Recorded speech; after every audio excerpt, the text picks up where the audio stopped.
Hey guys, this is FDL again. I'm gonna have what I think is my 8th Shattered Fates preview.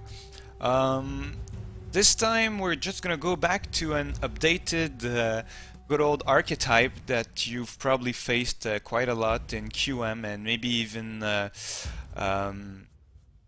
tournaments. It's with our old friend Baduruu and his resource destruction suit.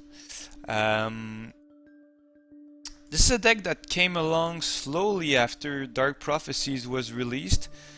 People didn't quite know what to do with Baduruu. There was Tempo Baduruu and Resource Destruction Baduruu also evolved.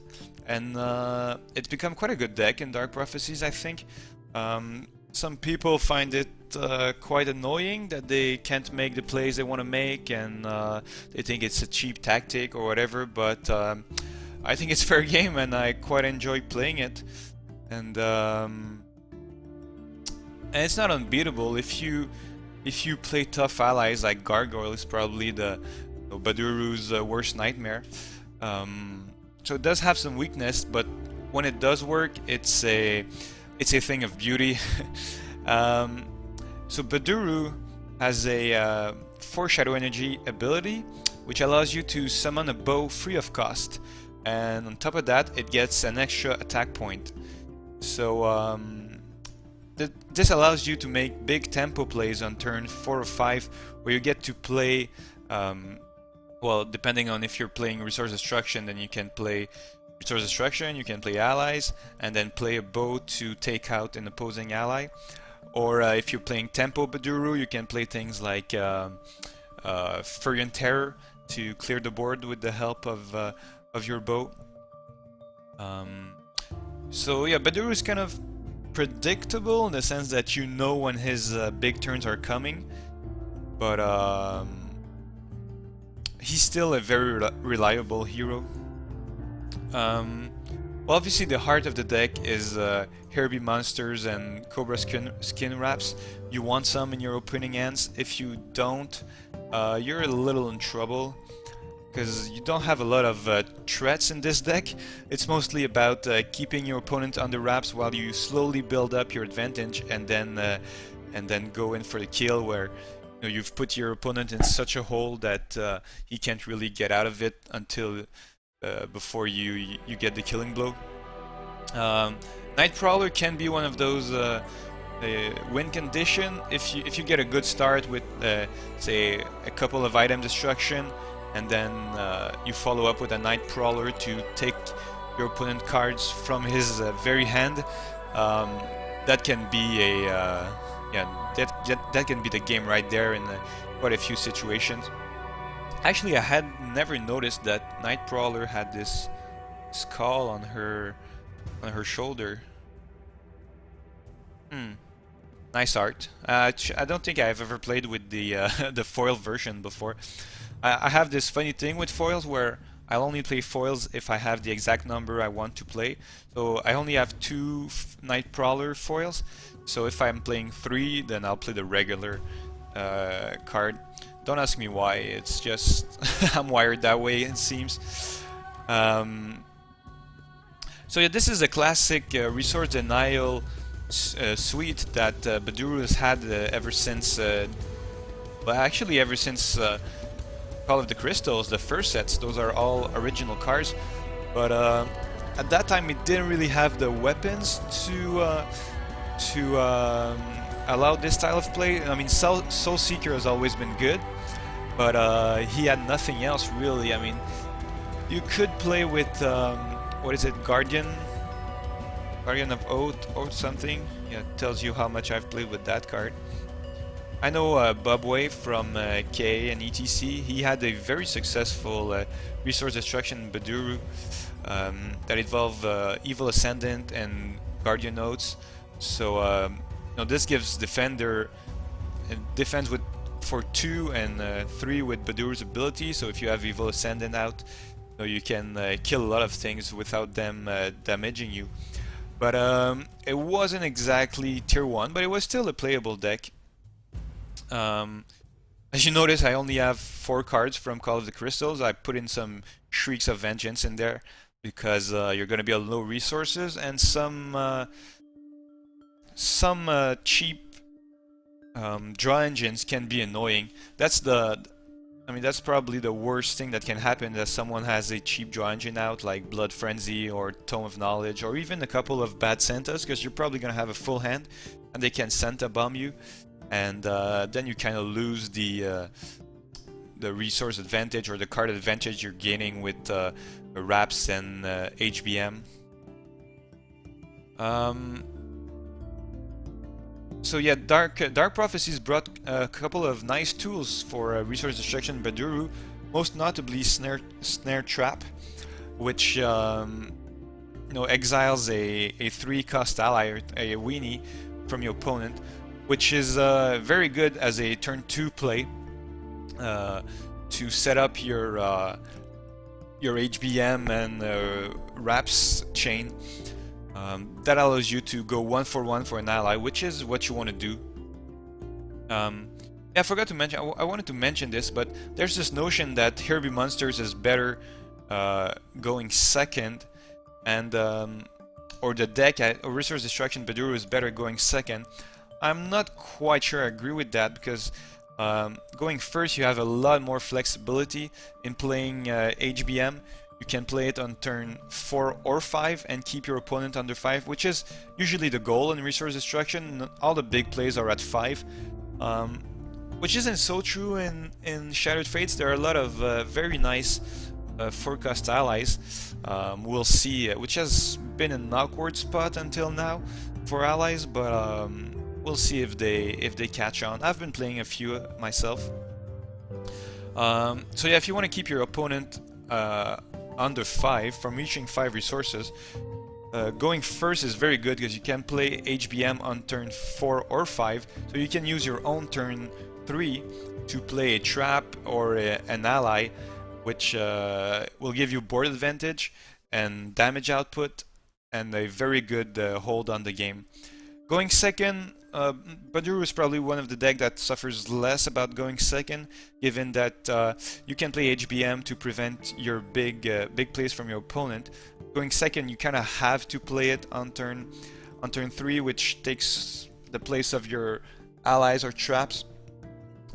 I mean, you can wait on turn 4, but you've allowed your opponent to play his Jeweler's Dream, which is bad, or some big ally.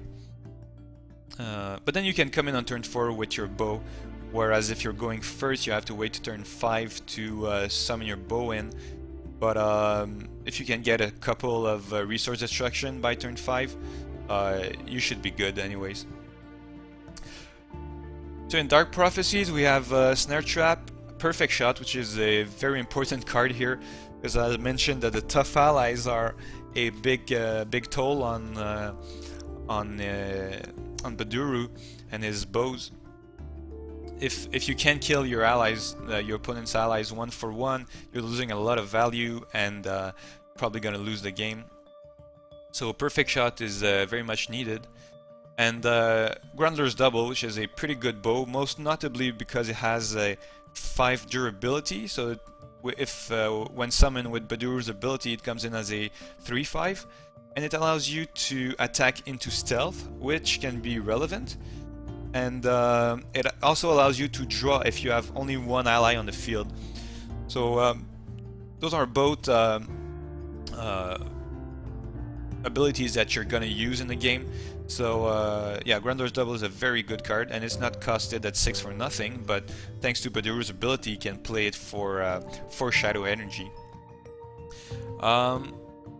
Speaking of weapons, we're gonna check out the new toy that's for Baduruu, and almost exclusively for Baduruu, given the 7 casting cost it carries. Immortal Crossbow is a 2/4 that pings for 1 fire damage when you enter combat with an ally, and it sets the allies ablaze. So if you summon it with Baduruu's ability, it comes in as a 3/4, but it actually deals 4 damage before retaliation. You can even kill 5 HP allies if you don't mind taking the retaliation. So you deal 1 ping and then 3 from the bow, and then 1 damage from a blaze. Yeah, and I think next in Shadow Fates there are two ways you can build Resource Denial Baduruu. One of them is presented here. It's around Wolven Tactician, which with HBM, Wraps, and Night Prowler gives you 14 cards that affect your opponent's ability to play cards for at their optimal turn. So Wolven Tactician is a 4/4 for 4 that increases the cost of opposing items and abilities by 1 if all the allies you control are Wolven. He's not unique, so he stacks. If you have 2 Wolven Tacticians on the field, all your opponent's items and abilities cost 1 more. So if you can take the board with your bow and cast a Tactician, then your opponent will be on 3 or 4 resource, but will actually have to pay 4, 5, or 6 to play his weenies or his big weapons. Plus, it packs a big punch, which can be good to because Baduruu can sometimes lack finishing power. So if you can get a couple of swings in, you're going to be in great shape, and it can also take out a number of allies. So yeah, it's a very good good card. If you're facing attachment-based removal like crippling blows or Zelim, this is great because even if it's crippled, the ability is still on. I think the worst hero, if you run in a lot of Eladwens, it's probably not so good playing Tactician, because she can take it out, and she will take it out, given that you only have 8 allies in the deck, and the other 4 are Frostmare. They're not Wolven, so you kind of have to be careful if you don't want to lose the Tactician's ability. But the very cheap haste is too good to pass up. Combos very well with your weapons. You could also play DMT or what's his name, Rampant Krygon, the new 2/2 haste for 3. It can actually be very good for Baduruu. Here it is, 2/2 haste and an extra 1 damage if you pay 1. But it interferes with the Herbie monsters, which is the card you want to be playing on turn 3. So I'm going for the cheap Frostmare, and you can sneak it in with a, let's say, perfect shot for 5 because if your opponent has more ally than you, Frostmare costs 1 less resource to summon, so you can often summon it for just 1. And since you're going to be on low resources, that's relevant. You don't mind trading it 1 for 1 with your opponent. If you swing in for 1, then come in with the bow to finish your opponent's ally, so that you can clear the field of Frostmare and allow Wolven Tactician to activate his ability.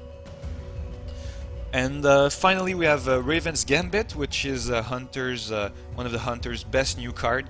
It's a 2-cost attachment that reduces an ally's health by 1, and also draws you 2 cards when it goes to the graveyard. So it's kind of a pseudo DMT and an extra Frostmare. So it comes in, deals 1 damage, and you can come in with your bow, deal 3 or 4 damage, and draw 2 cards from it. So it's a very nice tool for resource destruction Baduruu.